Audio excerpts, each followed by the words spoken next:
Evidence کے ساتھ میں آپ کو بتاؤں گا کہ کس طریقے سے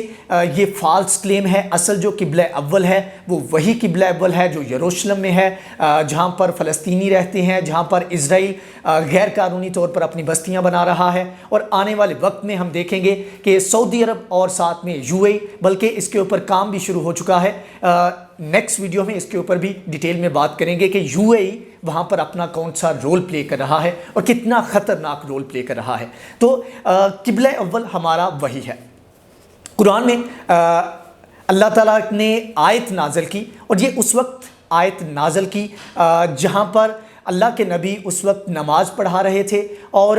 روایات کے مطابق اگر کسی کو اس کے بارے میں پروف چاہیے ہو، اگر کوئی اس کا ایویڈنس چاہتا ہے تو وہ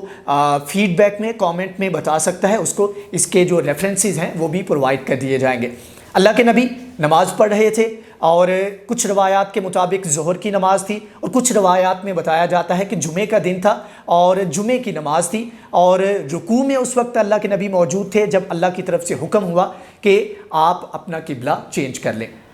اب ایگزیکٹلی میں اس طرح قرآن کی جو آیت ہے اس کو مجھے اس طرح میں یاد نہیں کر سکا، لیکن اس کے جو الفاظ ہیں اس کا مفہوم جو ہے وہ میں آپ کو بتا دیتا ہوں کہ اللہ تعالیٰ فرماتے ہیں کہ ہم نے تیرا نماز میں آسمان کی طرف چہرہ اٹھانا دیکھا. اب جہاں پر اے اللہ کے نبی جہاں پر تو راضی ہے اپنا قبلہ اپنا چہرہ اس طرف تو موڑ لے. اور یہ ان لوگوں کے لیے جو اس کے اوپر بات کرتے ہیں، جو اسلام کے اوپر، اسلام کی جو اوتھینٹسٹی ہے اس کے اوپر بات کرتے ہیں، یہ ان لوگوں کے لیے جواب ہے. اب اس آیت کا شان نزول کیا ہے اس کے اوپر بات کر لیتے ہیں کہ جب مسلمان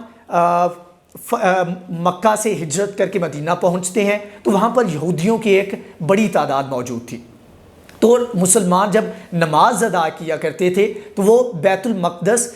مسجد اقصی قبلہ اول کی جانب رخ کر کے کیا کرتے تھے. اب قبلہ اول بیت المقدس جو ہے یہ یہودیوں کا بھی قبلہ رہ چکا ہے، بلکہ ہے ان کے مطابق، اور ان کی عبادت کا جو مرکز ہے یہ یروشلم اور بیت المقدس جو ہے وہ اس کو مانتے ہیں. تو یہودی اس کے اوپر کامنٹ کرتے تھے، مذاق اڑاتے تھے کہ بھائی اگر آپ کا مذہب اتنا سچا ہے، اگر آپ کہتے ہو کہ یہ اللہ کے نبی ہیں اور اتنے اوتھینٹک ہیں تو آپ کا اپنا قبلہ ہونا چاہیے. تو اس کے بارے میں مسلمانوں کو ٹائم ٹو ٹائم اس کے اوپر باتیں سننا پڑتی تھی. تو اللہ کے نبی نے کچھ روایات ہے جس میں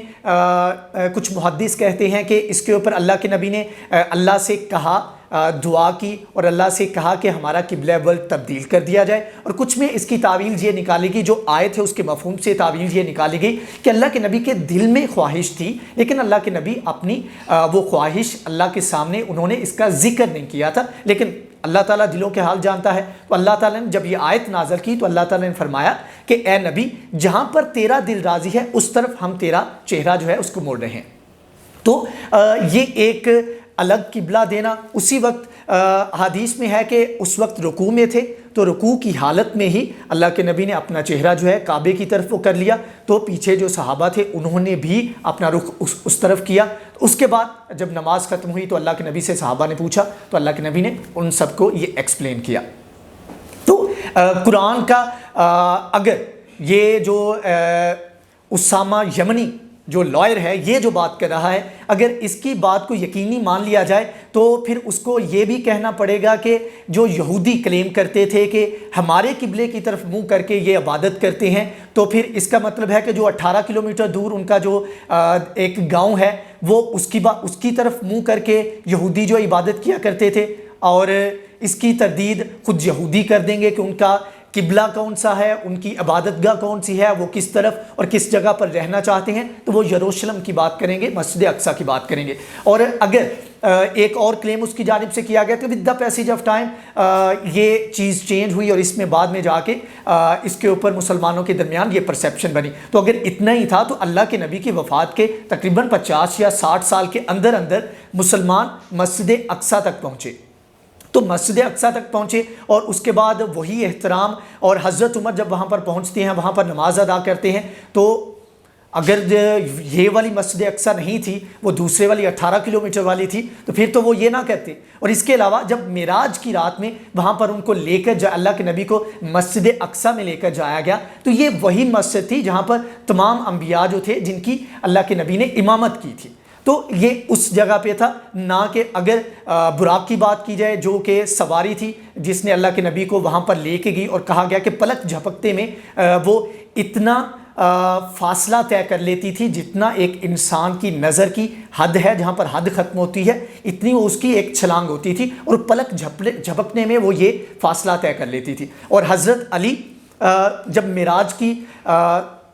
سفر پر اللہ کے نبی جاتے ہیں تو اللہ کے نبی جس گھر میں تھے، اپنے گھر میں تھے، ادھر ہی حضرت علی بھی ان کے ساتھ تھے۔ تو حضرت علی فرماتے ہیں کہ یہ اتنا ہی ٹائم لگا، اور اللہ کے نبی نے بھی ایک موقع پر ذکر کیا کہ اتنا ہی ٹائم لگا کہ جس طرح آپ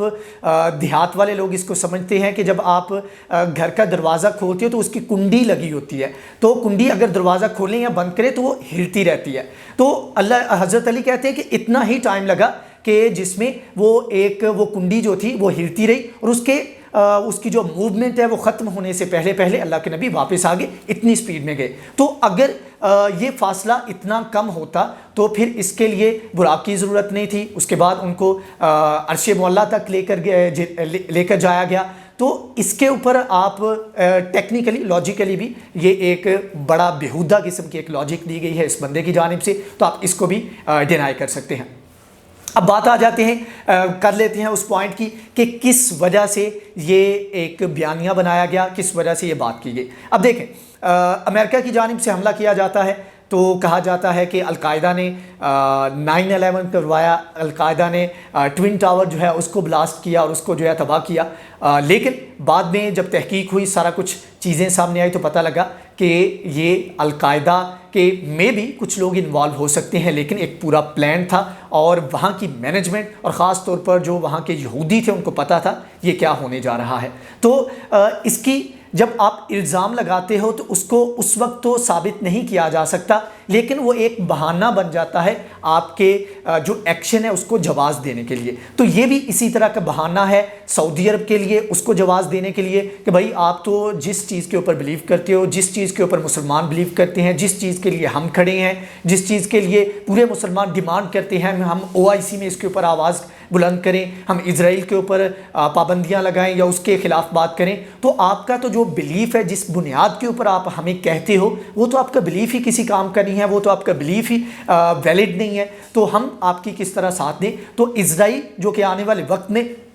ابھی حال ہی میں ایک بہت فیمس ورلڈ اینالسٹ ہیں، ان کی جانب سے کہا گیا کہ ان قریب یہ کچھ دن ہو سکتے ہیں، کچھ مہینے ہو سکتے ہیں، لیکن یہ طے ہے کہ سعودی عرب اسرائیل کو تسلیم ہر حال میں کرے گا۔ تو سعودی عرب اپنا اسرائیل کو تسلیم کرنے کے لیے ایک جو اس کا ایکشن ہے، اس کا ایک جواز گھڑنا چاہ رہا ہے، چاہے وہ بیہودہ ہو، چاہے وہ بھونڈا قسم کا جواز ہو، لیکن وہ اس کے اوپر کام کر رہے ہیں۔ دوسری جانب اگر یہ اس تھیوری کو کسی بھی چاہے یہ لاجیکل نہیں، لیکن اس کو کسی بھی طرح تھوڑا سا بڑھاوا دے دیا جائے، کچھ لوگوں کے ذریعے اس کے اوپر بات کی جائے، ڈسکشن ہونا سٹارٹ ہو جائے، تو اگرچہ اس کے اوپر مسلمانوں نے کافی زیادہ رد عمل بھی آیا ہے اور کافی زیادہ تنقید کا نشانہ بنایا جا رہا ہے سعودی عرب کو، خاص طور پر اس بندے کو، لیکن ایک ڈسکشن پوائنٹ بن جاتا ہے جس کے اوپر اسرائیل کہہ سکتا ہے کہ بھائی یہ تو آپ کی زمین نہیں جس کے اوپر آپ کلیم کرتے ہو، فلسطین تو آپ کا تھا ہی نہیں، بلکہ ابھی بھی وہ کہتا ہے کہ فلسطین نام کی کوئی ریاست نہیں ہے، اور فرانس جو کہ اس کا بہت بڑا الہی ہے اس کی بھی وہ مخالفت اسی وجہ سے کرتا ہے کہ فرانس کا سٹانس یہ ہے کہ فلسطین بھی ایک ریاست ہے، اس کو بھی ہم مانتے ہیں، اور ساتھ میں اسرائیل ہے اس کو بھی ہم مانتے ہیں۔ تو وہ ایک جواز ختم ہو جاتا ہے اگر یہ پوائنٹ اس طرح کا کنٹراورشل قسم کا ایک بیان جو ہے اس کی تصدیق کر دی جائے کسی بھی مسلم ورلڈ کی جانب سے۔ اگر سعودی عرب اس کو جواز کے طور پر پیش کرتا ہے تو اسرائیل کہہ سکتا ہے کہ لو بھئی جو آپ کے امام ہیں، جو آپ کے لیڈر ہیں، جو آپ کے مسلم ورلڈ کا جو ایک مرکز ہے، وہ حکومت، وہاں کے لوگ یہ کہہ رہے ہیں کہ آپ کی مسجد اقصی یہ ہے ہی نہیں، تو پھر آپ کس چیز کا کلیم کر رہے ہو۔ تو یہ ایک بیانیہ بنایا جا رہا ہے جس کو آنے والے وقت میں سعودی عرب استعمال کرے گا، اور سعودی عرب کے استعمال کرنے کی وجہ سے اسرائیل استعمال کرے گا۔ یہ اسی طرح کی مثال ہے جس طرح ابھی حال ہی میں 27 فروری کا جو واقعہ ہوا تھا بھارت کی جانب سے کیا گیا اور پاکستان نے وہ طیارے گرائے، تو ایاز صادق کی جانب سے اسمبلی میں کھڑے ہو کر ایک بیہودہ قسم کا ایک بیان دیا گیا کہ پاکستان کی افواج اور پاکستان کی جو لیڈرشپ تھی ان کی ٹانگیں کانپ رہی تھی۔ اگرچہ اس میں صداقت نہیں، اگرچہ اس میں حقیقت نہیں، لیکن بھارت کے لیے بھارت کے لیے یہ ایک ویلڈ پوائنٹ ہے، بھارت کے لیے وہ یہ کہہ سکتا ہے، ان کو وہ اتنی ڈیپتھ میں کوئی نہیں جائے گا اور لوگ جاتے بھی نہیں وہ بھارت نے، بلکہ اس نے یہ بیانیہ بنایا بھی کہ دیکھیں پاکستان کے سابق اسپیکر قومی اسمبلی اپنی قومی اسمبلی میں کھڑے ہو کر یہ بات کر رہے ہیں، تو اس کا مطلب یہ ہے کہ اس میں سچائی ہے، اور ان کے لوگوں کے لیے اس بات کو سچ ماننے کے لیے یہی بات ہی کافی ہے۔ کوئی نہیں دیکھے گا کہ یہ بندہ جو ہے اپنے ملک سے غداری کر رہا تھا، اپنے جو قوم ہے اس سے غداری کر رہا تھا، اپنی اس حلف برداری سے غداری کر رہا تھا جو حلف اس نے اٹھایا تھا، لیکن اس چیز کے اوپر اتنی گہرائی میں کوئی نہیں جاتا۔ تو سیم چیز اسرائیل کے معاملے میں ہو سکتی ہے، اگر اس طرح کو کوئی بھونڈا سا جواز بنا کر سعودی عرب کوئی بات کرتا ہے تو اس چیز کو جواز بنا کر اسرائیل کہے گا، اور اس کے اوپر وہ اپنا جو ایک گریٹر اسرائیل کا جو ایک ایجنڈا ہے اس کو آسانی سے آگے لے کر جائے گا۔ یہ ایک عجیب طرح کی ایک صورتحال بنتی جا رہی ہے جس میں سعودی عرب نے ایک بڑا دوغلانہ اور منافقانہ قسم کا سٹانس لیا ہوا ہے، اور اقدامات جو ہیں وہ ٹوٹلی مسلمانوں کے اگینسٹ ہیں اور اسرائیل کے اور غیر مسلموں کے حق میں ہیں۔ تو آنے والے وقت میں انشاءاللہ دیکھیں گے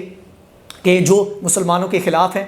وہ بھی سامنے آئیں گے، جو منافق ہیں وہ بھی سامنے آئیں گے، اور ایک ایسا جو کہا جاتا ہے کہ قیامت قرب قیامت کے نزدیک جو اصل مسلمان ہیں، جو مسلمانوں کے کاز کے ساتھ ہوں گے وہ رہیں گے، اور جس کے دل میں تھوڑی سی بھی کھوٹ ہوگی، جس کے دل میں تھوڑا سا بھی منافقانہ رویہ ہوگا، وہ ایک پاک جو زمین ہے حجاز مقدس وہاں سے نکال دیا جائے گا۔ تو شاید یہ اسی سلسلے کی ایک کڑی ہے، جو منافق ہیں وہ آہستہ آہستہ سامنے آ رہے ہیں۔ انشاءاللہ جیسے کوئی نئی اپڈیٹ آئے گی اس کے بارے میں ہم آپ کو آگاہ کریں گے، نیکسٹ ویڈیو میں انشاءاللہ حاضر ہوں گے۔ ابھی آپ کو اگر یہ ویڈیو پسند ہے تو پلیز اس کو لائک کریں، شیئر کریں، ہمارے چینل کو سبسکرائب کریں۔ نیکسٹ ویڈیو میں حاضر ہوں گے، تب تک کے لیے اللہ حافظ۔